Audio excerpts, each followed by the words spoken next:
happy to help you with that. We'll be watching and we'll be giving you feedback, but quite honestly, it's up to you a little bit. Am I right, Steve and Suzanne, to let us know if you're not sure on something, or not sure how to do something on this page. Yeah, I just think clarity, Mike, is a great piece for all of you guys to understand everyone's roles. Is it, pertains. Like Mike is here. He's a great asset to all of us. He's an investment. Mike is a trainer at BrightFit, but at the same time, he is an upper management position in charge of program development. And what does that mean? It's not his job to go up and to correct you. His role here is to be feedback and a voice in my ear and a voice in ownership's ear. His job is to take his over 40 years of experience, evaluate you, and give me feedback on whether he really thinks you have the best or whether you have the potential to execute what I'm asking for. Listen, I'm a realist and I understand we have to take all this stuff with a grain. This isn't, as sometimes me and him will butt heads. As much as I want this to be a university, it is a business. There are people, but it's not our jobs to have our clients influence the way we're going to deliver our product. Music will be 80% of their experience. But they're going to come back because they really appreciate the fact that you are continuing to provide them something every time they come here. And if you think I'm wrong, look at just the black and white analytics of how many clients have come through these doors since 2015 and how many no longer come here. Because eventually after 5 weeks, if you're not giving them something and you're hiding behind the music, there's only so many cardio intervals you can come up with. If you can't be progressing them in different ways, providing modifications, providing progressions, or continually advancing them, they will leave. This will be the greatest thing that they experience in the first 2 weeks, and that will be about you. And can you provide the different experience that an instructor or a movement manager and any of our competitors won't be able to provide? Because they won't, anyone else in the entire town or most of Chicago doesn't go into this kind of detail. A lot of those, there's some good places in the city. But out here in the suburbs, you've been there. I've been there. It's just going to be a movement manager. So you guys will have to make that choice on whether you want to do that and move forward. But understand his role. It's just to evaluate you. He is not going to come up to you. No one's ever going to call you out in front of a class, in front of a client. But I can tell you right now, there isn't a day that goes by where he doesn't drop me either an email, a text, or something that he sees. Positive, and maybe something that can be worked on. And that's where we create the topics for these in-services. It's not all bad. Some bad, some good. The red flags, if you think you're in a red flag area, I would find him and just see what you can do about that over the next 45 days, because it's already going to be 2019 before we know it. We just have a few minutes left. I think we're supposed to end is at 7:30. Does that sound right for your schedule, guys? Are we okay with that? What I'm going to suggest to do is, let's do questions. The hands-on would be, I did look at some of that hands-on. We can work together in small groups for a little bit, but do you have questions? Are there things that you're not sure about? Because I want to get your questions answered. I want to get your viewpoints answered before you leave today. Yes, I want to know if there's a set warm-up, routine, and warm-down in our 60-minute of training. Yeah. I'll give you my philosophy on set warm-ups, is that number one is again, it meets the needs of the client, or if you have a specific need for the class program you're doing, your warm-up has to work in that respect. So if it's a one-on-one with the client has different needs in terms of their functional ability. So you can tune that. If it's a class, you can have a set warm-up that works for that class. But I see a wide range of different things to be done in a warm-up. Is that, I don't know, Steve, what your thoughts are on that?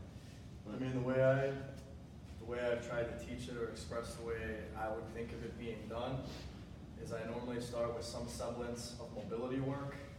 I don't know how for a lot of our clients, if we're working with adults, not knowing where they're coming from, whatever they've been eating all day, how much rest they've had, that you can't start with some sort of maybe you don't want to do static stretching with an athlete, but I've had a client come in here at 5 a.m. and go into a calf strain because God knows what their background is.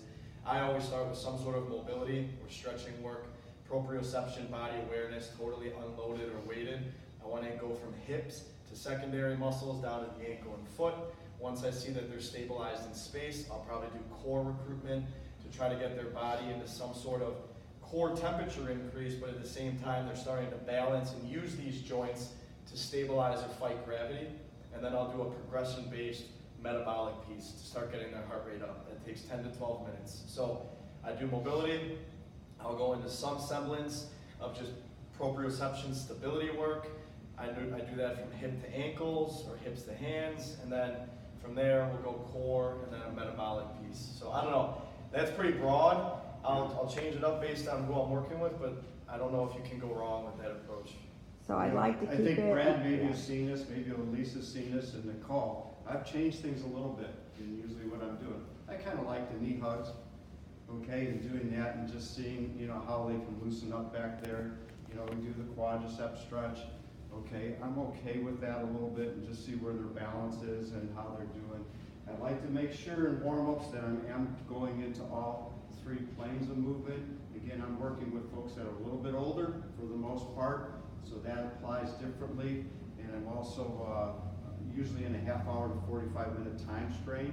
So sometimes my first set through things has to do with doing a warm-up. I like what Brad does in his warm-ups, especially with his different groups. I think he's spot on with what he's doing. I will say this, is that again, looking through what Chuck does in here and getting into different planes. I'll show you another one that he does. Okay, that's pretty good. It's called his wall bang. But what he does is he gets in this position here and he gets the hips out and he reaches in the opposite direction. But if you try doing that, you have to have great mobility and a great sense. You're going to feel this whole hip complex getting loosened up. And Chuck does a lot of work that involves the transverse plane. It was in his lectures a lot, and I'm seeing a little bit more and hearing a little bit more of that with the other presenters, is they're doing transverse plane and they're doing frontal plane. The only guy that, and again, I talked to Dan quite about, Dan's works all in sagittal plane movements. If you look at what he's doing, push, pull, squats, okay, loaded, great stuff, but you have to start moving in the frontal plane. You have to start moving sideways. So in your warm-ups, make sure we're doing frontal plane and transverse plane movements, whether it's very simple or you get into more complex type movements. I would say that's important to make sure it's in your warm-up. It's a good way too also to ask your clients, at least the ones that I primarily work with, if they have any tightness on one side or the other, or if there is any discomfort. Kind of stay away from the pain word, but is there any discomfort? Stu Zimmerman yesterday. You can just look. Again, part of your assessment, part of the warm-up too, one element is just to look at what their body's telling you. All right, Stu, how you doing today? Anything I should be concerned about? Yeah, my back's been bothering me. So as Stu's doing a warm-up, I'm standing behind him, and if you look at the mid part of his back, you can see a bulge right here. I said, hold a second, Stu. I put my hands on his back and I palpate the left side, fairly soft, right side, hard as a knot. So what's part of the warm-up? Okay, we start to work and stretch that out, maybe roll it out a little bit, get it to free up a little bit, so at least in his thoracic spine, he's got some movement. Prior to that, we were doing this type of thing, and as soon as I went that way, bingo, red light went on. Okay, so we stopped, I had looked at it, palpated it, looked at what was going on. We isolated that as part of the warm-up for what he needed, and then we moved on. Maybe a little more difficult to do in a group class, but that's part of your eyeballs on the assessment. We got that to release enough, and then throughout the whole program, I made sure that he wasn't getting any symptoms or he wasn't showing symptoms when he was doing his movement in his training program. So that's part of the warm-up is your analyticals, is to go through and look at that. Other questions you have? We just have a few minutes left, Jim. I know that we only have an hour to cover so much, but maybe to take these same topics and then next time go in more depth to take it further, because I think, and I could be wrong speaking for everybody, but okay, so you don't have that gastroc range of motion, or right, like you said, when you're squatting, you see the clients compensating here. well, what can we actively do? Or they don't have that shoulder mobility.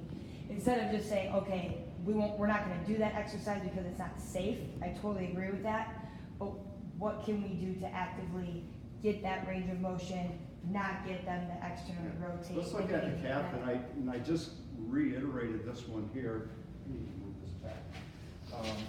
So we'll be really quick. We want to address, maybe you're doing this one, but, you know, we changed this last night with our synchro teams, is if you can imagine that there's a wall here. I can't do it too well. Can you see over here? Okay, so you want to start with about 3 inches off of that wall. Make sure that, let's switch it around so you get a better view. So this heel has to stay on the ground. So what part of the heel complex am I stretching on my back leg? Knee is straight. Jackie said it, the gastrocs, right? The 2 little teardrops back there. So that's the teardrop. But what am I doing here? The knee is bent. Soleus, correct? Both come together on the Achilles tendon. But look at what I'm doing is the client is going to have feedback. I'm not even 3 inches away. I'm tight, okay? You all can see I'm a little bit tight. But instead of doing this one, all right, do this one. That's more functional. The foot's on the ground, the knee is bent, and now I can feel this in the gastroc, this in the soleus. So that's a little bit of a variation of working, and that's a weight-bearing type of motion. I also like the idea on that one is being in this position here where the knee's bent.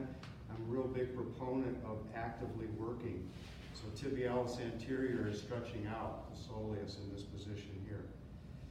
You know, getting active range of motion. Okay, that comes back from, I think sometimes we do too much weighted passive assisted type stretches. In the warm-up, I believe we should do active type stretching. So an example of that would be is if you want to stretch out your hamstrings, press down this leg, and then go into flexion on this leg. Knees locked out, rectus femoris is working, reciprocally inhibiting the hamstrings from contracting, toes pointed.